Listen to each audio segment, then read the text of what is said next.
WG counselling ये एक students का एक ऐसा प्रोसीड्योर लगता है कि बहुत मुश्किल है। इसलिए बहुत सारे पेड कोर्सेज लेता है कि डब्ल्यूजी काउंसलिंग करवा दो। इसलिए तो इस वीडियो में तुम्हारा पूरा आइडिया हो जाएगा कि डब्ल्यूजी काउंसलिंग कैसा होता है, किस टाइप का होता है और ये कितना इजी प्रोसीड्योर है। ये एकदम डिफिकल्ट प्रोसीड्योर नहीं है। थोड़ा बहुत तुम्हें स्मार्टनेस दिखाना होगा और थोड़ा बहुत तो तुम्हारा अगर खुद का नॉलेज है तो तुम खुद से डब्ल्यूबीजी काउंसलिंग कर सकते हो फ्रॉम योर ओन लैपटॉप और पीसी। अगर तुम्हारे पास कोई लैपटॉप या फिर पर्सनल कंप्यूटर नहीं है तो तुम जाकर कोई साइबर कैफे या फिर दोस्त के घर पर जाकर कर सकते हो। फ़ोन में करने का मैं रिकमेंड नहीं करूँगा किसी को। तो डब्ल्यूबीजी का काउंसलिंग टू टाइप्स का होता है। फर्स्ट है सेंट्रलाइज्ड काउंसलिंग, सेकंड है डिसेंट्रलाइज्ड काउंसलिंग। जो सेंट्रलाइज्ड काउंसलिंग है वो डब्ल्यूबी बोर्ड से होता है और जो डिसेंट्रलाइज्ड काउंसलिंग है वो कंडक्ट किया जाता है गवर्नमेंट कॉलेजेस में। सिर्फ गवर्नमेंट कॉलेजेस में डिसेंट्रलाइज्ड काउंसलिंग होता है, प्राइवेट कॉलेजेस में कोई डिसेंट्रलाइज्ड काउंसलिंग नहीं होता है। तो सेंट्रलाइज्ड काउंसलिंग के बारे में मैं पहले बात करना चाहता हूँ। सेंट्रलाइज्ड काउंसलिंग पिछले कुछ साल से हो रहा है in the online way.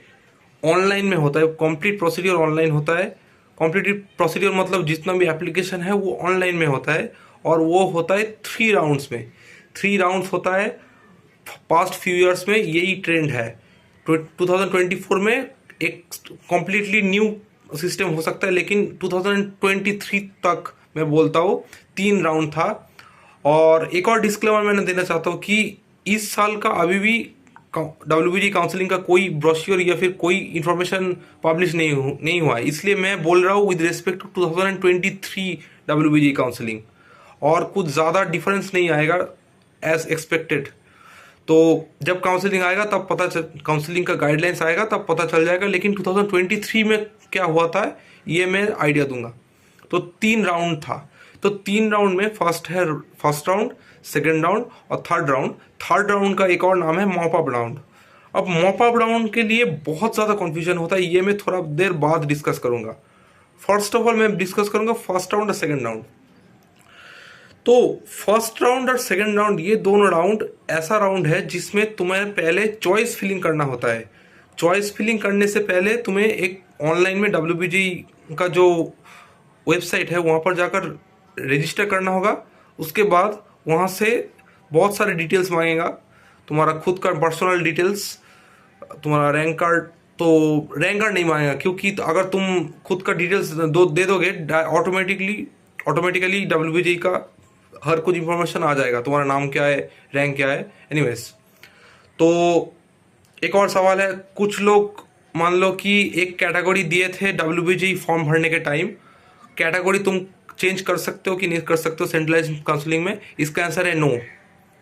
First round से पहले तुम चेंज नहीं कर सकते। फर्स्ट राउंड से पहले जो कैटेगरी तुम्हें डब्ल्यूबीजी फॉर्म भरने के टाइम दिया था वही कैटेगरी रहेगा। तो चेंज कैसे कर सकते हो ये मैं बाद में बोलता हूँ। तो रजिस्टर हो गया। रजिस्टर करने के बाद पर्सनल डिटेल्स हो गया। उसके बाद तुम्हें करना होगा चॉइस फिलिंग। ये प्रोसीजर थोड़ा लेंदी होता है, ठीक है। मतलब एक दिन में हर कुछ चीज़ नहीं होता है, कुछ दिन टाइम रहता है, ठीक है। मतलब सोच समझ कर आराम से तुम कर सकते हो। कोई जल्दबाजी मत करना। जल्दबाजी करने की ज़रूरत भी नहीं है क्योंकि बहुत दिन टाइम देता है वो लोग। तो काउंसलिंग में चॉइस फिलिंग होता है। तो चॉइस फिलिंग क्या चीज़ है? चॉइस फिलिंग मतलब जितना भी कॉलेजेस है डब्ल्यूबीजी के अंडर, डब्ल्यूबीजी में जितना भी कॉलेजेस है और उसका भी जितना भी डिपार्टमेंट्स है वो हर एक चॉइस है। फॉर एग्जाम्पल आईएम में computer science and engineering, for example Kalyani government engineering college में electrical engineering, for example university of Calcutta में इंस्ट्रूमेंटेशन इंजीनियरिंग। ये सब अलग अलग चॉइसेस है, ओके। हर कॉलेज एक चॉइस नहीं है, कॉलेज का डिपार्टमेंट एक चॉइस है। तो चॉइस तुम कैसे फिल करोगे? चॉइस फिल करने का वहाँ पर ऑप्शन रहेगा। सबसे ऊपर तुम वो चॉइस रखना जो तुम पढ़ना चाहते हो, मतलब सबसे ज़्यादा पढ़ना चाहते हो। मान लो तुम्हारा रैंक कुछ भी तुम्हारा रैंक हो, फिर भी तुम सबसे बेस्ट तुम कौन सा चाहते हो वो सबसे ऊपर रखना। ऐसा मत करना कि मेरा रैंक तो इतना पीछे रैंक है तो मैं ये चॉइस मैं क्यों दूँ, ये ब्रांचेस तो मुझे नहीं मिलेगा। लेकिन फिर भी मैं रिकमेंड करता हूँ कि जितना भी मतलब तुम मान लो तुम्हारा रैंक है AIR 1, उसके हिसाब से तुम चॉइस फिलिंग करना। AIR 1 अगर है उसके हिसाब से चॉइस फिलिंग करना। ओके, फॉर एग्जाम्पल तुम सबसे ऊपर चॉइस, मतलब ये तुम्हारा चॉइस होगा, मैं नहीं कह रहा हूँ, मैं एग्जाम्पल दे रहा हूँ। First of all for example तुम चॉइस कर सकते हो Jadavpur university computer science engineering. उसके बाद तुम चॉइस कर सकते हो जादवपुर यूनिवर्सिटी का इंफॉर्मेशन टेक्नोलॉजी, ये चॉइस नंबर 2 है। ये एग्जाम्पल, ठीक फिर से बोल रहा हूँ, ये तुम्हारा ये तुमसे कुछ अलग भी हो सकता है। ओके, तुम्हारा खुद का चॉइस हो सकता है कि फर्स्ट में तुम भर दिए जादवपुर यूनिवर्सिटी का मैकेनिकल इंजीनियरिंग, हो भी सकता है, तुम्हारा खुद का डिसीजन है। ओके, मैं एग्जाम्पल दे रहा हूँ, तो ऐसे चॉइस फिलिंग करना है। उसके बाद थर्ड ऑप्शन मान लो तुम दिए हो जादवपुर यूनिवर्सिटी का इलेक्ट्रिकल इंजीनियरिंग, उसके बाद तुम दिए हो जादवपुर यूनिवर्सिटी का इलेक्ट्रॉनिक्स टेलीकम्युनिकेशन, ये तुम्हारा चॉइस हो सकता है। ये एग्जाम्पल दे रहा हूँ, बार बार मैं बोल रहा हूँ। तो इस तरीके से चॉइस फिलिंग होगा। तो चॉइस फिलिंग, कितना चॉइस फिलिंग हो सकता है? अनलिमिटेड चॉइस फिलिंग तो कर सकते हो, मतलब जितना चाहो तुम चॉइस फिलिंग कर सकते हो, लेकिन ऑर्डर इंपॉर्टेंट है। सबसे ज़्यादा प्रेफर्ड ब्रांच सबसे ऊपर है, उसके बाद सेकंड सबसे ज़्यादा प्रेफर्ड ब्रांच, उसके बाद थर्ड सबसे प्रेफर्ड ब्रांच, ऐसा होता है चॉइस फिलिंग। तुम 200, 300, 400 चॉइस भी तो तुम दे सकते हो। तो चॉइस फिलिंग होने के बाद वो लॉक हो जाएगा। लॉक होने के बाद कुछ दिन बाद तुम्हें फर्स्ट राउंड का रिजल्ट आएगा। रिजल्ट कैसे मिलेगा? रिजल्ट भी ऑनलाइन में शो होगा। वो लोग कैसे रिजल्ट प्रोड्यूस करते हैं, वो लोग चेक करते हैं तुम्हारा रैंक क्या है, वो रैंक के हिसाब से सीट फिलअप होता है। तो सीट फिलअप होने के मतलब सीट फिलअप कैसे होता है? हर स्टूडेंट का जो चॉइस फिलिंग है ऊपर से नीचे, सबसे ऊपर जो ब्रांच है कोई स्टूडेंट का, पहले वो चेक करेगा ये इस रैंक में ये सीट मिल रहा है कि नहीं मिल रहा है, देख रहा है कि नहीं मिल रहा है। उसके बाद सेकंड चॉइस आएगा, सेकंड चॉइस मिल रहा है कि नहीं मिल रहा है, उस सेकंड चॉइस भी मान लो तुमको नहीं मिल रहा है, उसके बाद थर्ड चॉइस आएगा, उसके बाद फोर्थ चॉइस आएगा। मान लो तुम्हारा फिफ्थ जो चॉइस है उसमें लॉक हो गया, मतलब फिफ्थ चॉइस वो सीट अवेलेबल है, तो वो सीट तुम्हें फर्स्ट राउंड में दिखाया जाएगा। अगर मान लो तुम्हारा फिफ्थ जो चॉइस था वो तुम्हारा लॉक हो गया, वो सीट तुमको शो हो रहा है फर्स्ट राउंड का रिजल्ट में, उसके बाद जितना भी चॉइसेस है वो सब कुछ चला जाएगा सेकंड राउंड के लिए। सेकंड राउंड में सिर्फ फिफ्थ से ऊपर जो जो तो तुम्हारा चॉइस था 1, 2 और 3 और 4, जो 4 चॉइसेस था फिफ्थ के ऊपर, सिर्फ वो कंसिडर होगा। उसके बाद जितना भी चॉइसेस है वो हर चॉइस तुम्हारा चला गया सेकंड राउंड के लिए। तो सेकेंड राउंड में क्या होता है? फर्स्ट राउंड होने के बाद तुम्हारा वेरिफिकेशन होगा। ये होगा कि नहीं होगा कोई गारंटी नहीं है, लेकिन हर डॉक्यूमेंट्स ध्यान से रखना। हर डॉक्यूमेंट्स फर्स्ट राउंड से पहले तुम संभाल के रखना। वेरिफिकेशन हो भी सकता है, ना भी हो सकता है, ये कम्प्लीटली कॉलेज के ऊपर है। तो फर्स्ट राउंड होने के बाद वेरिफिकेशन होने के बाद अच्छा वेरिफिकेशन होगा ऑफलाइन जाकर, उस इंस्टीट्यूट में जाकर वेरिफिकेशन होगा। ओके, ऑनलाइन नहीं हो सकता। सेकेंड राउंड में तुम फिर से रिजल्ट शो होने का टाइम है। सेकेंड राउंड में फिर से रिजल्ट शो होगा। वो कैसे रिजल्ट शो होता है? मान लो फर्स्ट राउंड में जितना भी चॉइसेस है वो फिल हो गया। कुछ लोग का ऐसा मिथ है कि फर्स्ट राउंड में हर सीट फिल नहीं होता है, ये रॉन्ग है। फर्स्ट राउंड में हर सीट फिल हो जाता है, लेकिन प्रॉब्लम कहाँ होता है? कुछ लोग फर्स्ट राउंड का जो वेरिफिकेशन होता है उसमें जाता ही नहीं है। क्यों नहीं जाता है? उसका खुद का रीजंस है, एग्जैक्ट किसी को नहीं पता कि कैसे लोग मिस आउट करता है। तो मिस आउट कुछ लोग करेगा ही करेगा, हर साल होता है। जो सीट मिस हो जाएगा वो सीट वैकेंट हो जाएगा, वो होता है सेकंड राउंड के लिए।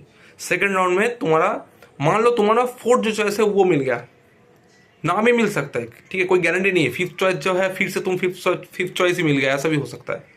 तो मान लो तुम्हारा फोर्थ चॉइस लग गया नेक्स्ट, तो सेकंड राउंड में अच्छा सेकंड राउंड से पहले कोई स्पेशल चॉइस फिलिंग नहीं होता। फर्स्ट राउंड का जो चॉइस फिलिंग था वही सेकंड राउंड में कंटिन्यू होगा। एनीवेज, सेकंड राउंड में फिर से तुम्हारा वेरिफिकेशन हो सकता है, ये डॉक्यूमेंट संभाल के रखना। उसके बाद आता है मॉप अप राउंड। ये बहुत ही ज़्यादा कॉम्प्लिकेटेड एक प्रोसीड्योर है जो लोगों को लगता है। ध्यान से सुनना, 2021 में मैं खुद घुसा हूँ, 2022 था, इस दोनों ईयर में मैंने देखा है कि मॉप अप राउंड स्पेशल कोई राउंड नहीं है, सिर्फ उसमें स्पेशल चॉइस फिलिंग होता है। चॉइस फिलिंग तुम चेंज कर सकते हो, लेकिन ये एग्जैक्ट सिमिलर एक थर्ड राउंड के टाइप का है, सिर्फ चॉइस फिलिंग तुम फिर से कर सकते हो। लेकिन 2023 में एक वियर्ड टाइप का रूल आया है कि अगर तुम सेकेंड राउंड में एडमिशन ले लिए, कोई भी इंस्टीट्यूट में सेकेंड राउंड में एडमिशन ले लिए, तो तब तुम मॉप अप राउंड में नहीं बैठ सकते।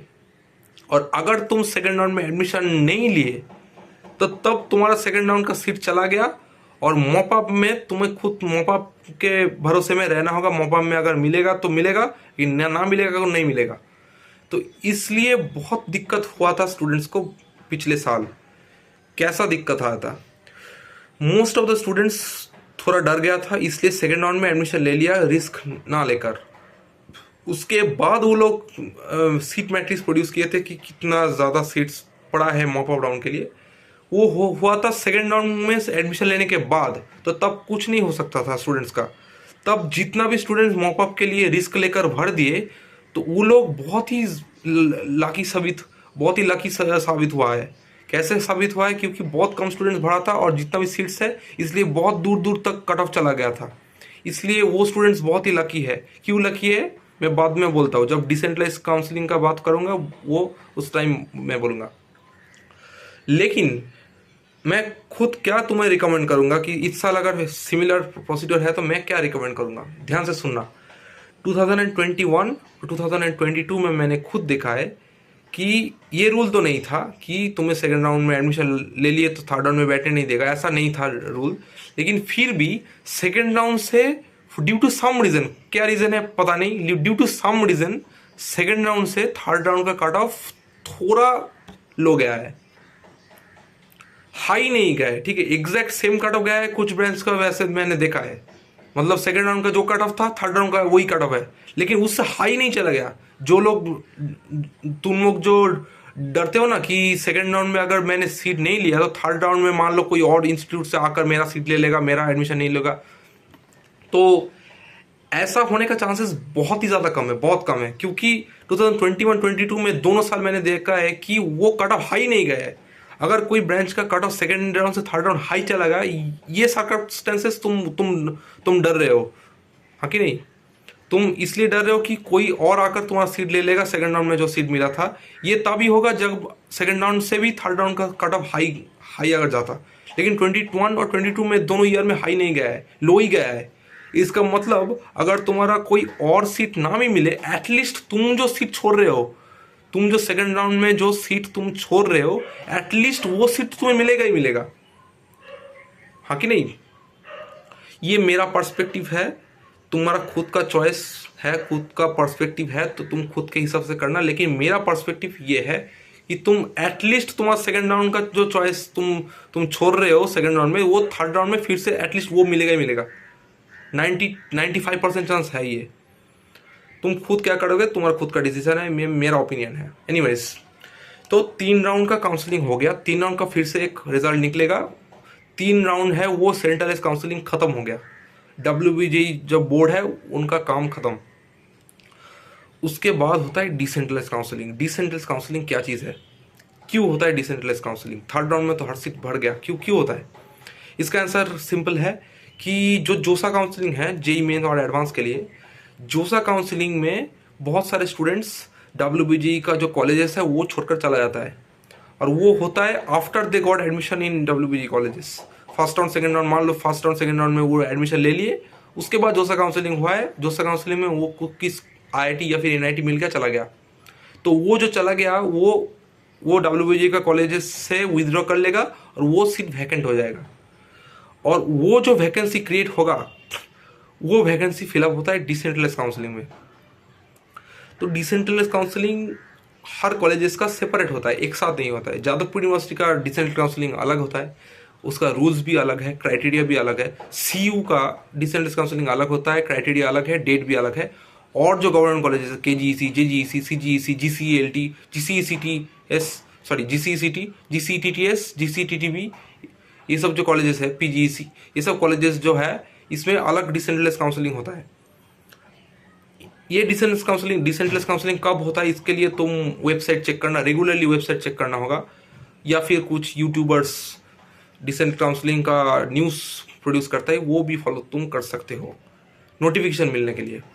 तो वो प्रोसीडियर क्या है जाकर पढ़ लेना। लेकिन मैं सिर्फ जादवपुर यूनिवर्सिटी या और कलकत्ता यूनिवर्सिटी का बारे में थोड़ा बहुत मैं बात कर रहा हूँ। First of all, university of Calcutta में जो क्राइटेरिया है वो है मैथ्स, फिजिक्स, केमिस्ट्री में तीनों मिलाकर 60% होना चाहिए। जादवपुर यूनिवर्सिटी का क्राइटेरिया है कि मैथ्स में 60% होना चाहिए और आई गेस फिजिक्स केमिस्ट्री में तुम 45 प्लस मार्क्स लाना चाहिए, और इंग्लिश में मुझे लगता है कि पास होने से इनफ है। लेकिन मैथ्स में 60 ये कंपलसरी है, ये जादवपुर यूनिवर्सिटी का। और ये जादवपुर यूनिवर्सिटी का क्राइटेरिया सेंट्रल काउंसलिंग में भी फॉलो होता है। तो डिसेंट्रलाइज काउंसलिंग का प्रोसीडियर होता है, मैंने पहले एक वीडियो बना था डिसेंट्रलाइज काउंसलिंग कैसा होता है, एक्सपीरियंस मैंने शेयर किया था, लेकिन मैं फिर से बोल दे रहा हूँ। Decentralise counselling completely offline procedure होता है, ऑफलाइन। और इसमें एक राउंड हो सकता है, 2 राउंड हो सकता है, 3 राउंड भी हो सकता है, लेकिन जादवपुर यूनिवर्सिटी में सिर्फ एक ही राउंड होता है, ओनली 1 राउंड डिसेंट्रलाइज का। सीयू में जनरली 2 राउंड्स होता है, ज़्यादा भी हो सकता है, लेकिन जनरली 2 राउंड्स होता है।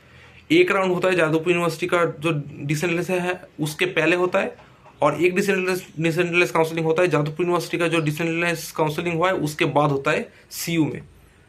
क्योंकि बहुत सारे सीयू का स्टूडेंट्स जादवपुर का डीसी में आ जाता है, इसलिए फिर से वैकेंसी क्रिएट होता है, इसलिए सीयू का एक काउंसलिंग आफ्टर जेयूडीसी होता है।